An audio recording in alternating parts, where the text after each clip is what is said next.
Alright, this is the 10 by 10 they just went and picked up. It's like a bunch of junk. Gotta go through this real quick so we have space to throw garbage, and then we can start going through the stuff that we still have inside. I'll let you guys know if we find anything good going through this. Alright, this locker was a pretty terrible locker. There's the trash out of the locker. Some boxes of books. I've already gone through them. There's no real value there. A couple bags of golf clubs. A little bit of value there, not a whole lot. Neither set of clubs are complete. Just wasn't a good locker. Paid $150 for it, and we're going to be hard pressed to come up with our money out of it. Let's see.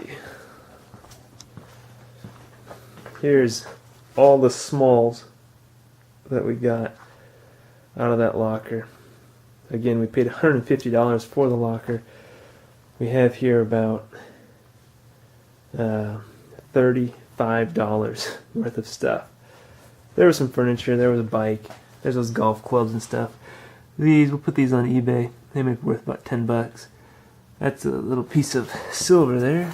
A little metal that's made actually out of sterling silver. It's maybe worth $5 in silver weight. So there's a little bit of stuff there, but it was a bad locker. And that happens. Sometimes you just buy bad ones.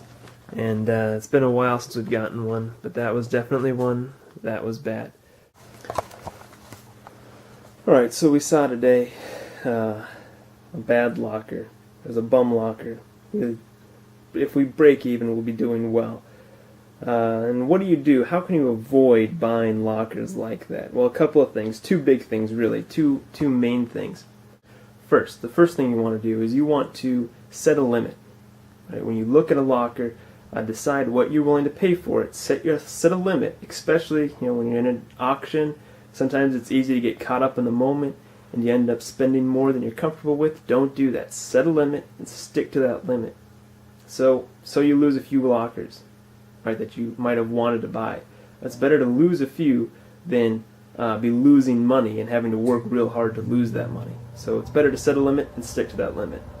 The second thing that's really important is to know your market, right? Know what you're trying to sell. We've been doing this for years. We've bought hundreds of lockers, and so we know what we can sell. Right? We know what we can get for it. We know what our market's like, and so we have an idea by looking at a locker, how long we're going to be looking at being out our money. That's really important. Know your market. Buy lockers that look like they have things in them you're comfortable selling. Do you deal in furniture? Buy lockers that look like they have more furniture. Do you deal in tools? Buy lockers that have tools in them. Stuff like that. And so that it helps to know your market. So set a limit for yourself, stick to that limit, and then know your market. Know what you're looking at for time and getting your money back. And have a good idea of what you can actually sell something for. Some people buy lockers, and I've seen it happen so many times, where people buy lockers thinking that they can get X amount of money for a couch that's in there or for a refrigerator that's in there, and sometimes it's just simply not true, or it's pie in the sky. It's just not going to happen. So really have a realistic idea of what you can actually get for the items you see in there. And then sometimes you're still going to get lockers like this, like the one that we went through today. It was just a bad locker. There's just nothing in there. And that happens. Some people just store garbage, or sometimes you end up buying a locker that's been gone through. Somebody's already sorted through it and taken out what they wanted to get out of it. And so you end up with just a bad locker. And it's happened to us. We buy, like I said, hundreds of lockers, and it's happened to us several times where you just get a bad locker. And sometimes it costs you $100 or a couple $100, and you take a loss on it. And that just happens. It helps to buy in volume. Don't put all your money into one locker. Right, so say if we have $1,000 to spend, let's say, I would try to buy as many lockers as I could with $1,000 rather than dumping all my money into one locker. That's just how I have found we do the best, is by spreading out our funds. into multiple lockers, because then you get one bum locker and it doesn't wipe out your locker capital. You get one bum locker and you've got others to pick up the slack.